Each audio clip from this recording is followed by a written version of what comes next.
যশোর খুলনা মহাসড়কের মনিহার থেকে মুরলী পর্যন্ত 4 লেনের 2 লেন দখল করেছে প্রভাবশালী ব্যবসায়ীরা। বিকল যানবাহন ও যন্ত্রাংশের কাজ চলছে রাস্তা দখল করেই। বিস্তারিত জানাতে সরাসরি যুক্ত হচ্ছেন সহকর্মী সালাউদ্দিন সাগর।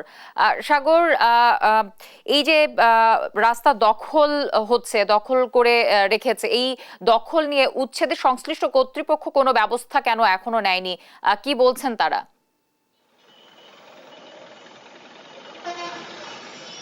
ধন্যবাদ জ্যোতি আপনাকে।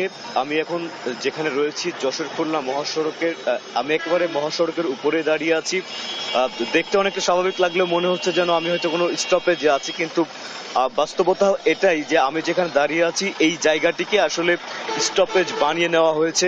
আমার সামনে যদি একটু দেখানোর চেষ্টা করি, সেখানে গাড়ির যে যন্ত্রাংশ আছে, এখানে মালিকপক্ষ যন্ত্রাংশগুলো রেখে রাস্তার জায়গা দখল করে রেখেছে, ফুটপাতগুলো দখলে চলে গেছে।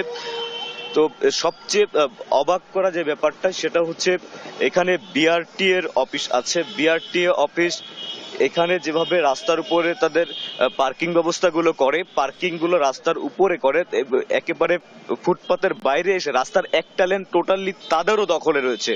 আমরা এই নিয়ে সাধারণ জনগণের সাথে কথা বলেছি, যারা ব্যবসায়ী রয়েছেন, ব্যবসায়ীরা আমাদেরকে এইটা সরকারি প্রতিষ্ঠান হয়, সরকারি প্রতিষ্ঠানের দোহাই দিচ্ছেন যে বিআরটি যেখানে দখল করেছে আপনারা তাদের বলতে পারেন, আপনারা শুধু আমাদের বলেন, আমাদের জায়গা নাই বিধায় আমরা এটা করেছি, এরকম খোড়া যুক্তি কিন্তু তারা আমাদেরকে দিচ্ছেন।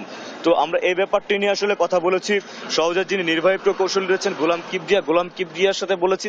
তিনি আমাদেরকে যেটা জানিয়েছেন যে তারা উচ্ছেদ অভিযান মাঝে মধ্যেই পরিচালনা করে থাকেন, কিন্তু আসলে উচ্ছেদ অভিযান চললে 2-1 দিন ঠিক থাকে, তারপরে আবারও ব্যবসায়ীরা কিন্তু সেই রাস্তায় একইভাবে আবার দখল করে না। একটু সামনে যদি দেখানোর চেষ্টা করি, একেবারে এই বিআরটি অফিস থেকে শুরু করে ঠিক র্যাব ক্যাম্প পর্যন্ত ঠিক এইভাবেই কিন্তু সড়কের উপরে গাড়ি রেখে পুরো একটা লেন কিন্তু সবসময় প্রভাবশালীদের দখলে থাকে। এটা